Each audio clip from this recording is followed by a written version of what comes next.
When you want to lift your pop top roof up, just unclip two safety buckles on either side, and then all you have to do is push the roof all the way up. Once you've pressed this button, you'll hear a little click, and there the roof has been released and it'll push up easily. You might need this extra pole just to help push up the roof if you can't quite reach. Always make sure you have a door or a window open just for the difference in air pressure. But then you've got your pop top ready for use. When you want to bring your pop top down, pull on the handle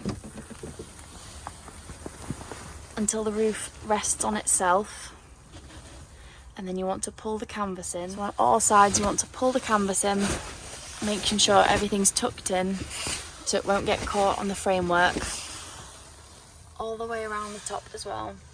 And then you can pull the rest of the roof down. Make sure it's secure by just pushing it up and making sure it won't move. And then you can fold your canvas in and then secure it back up with your straps.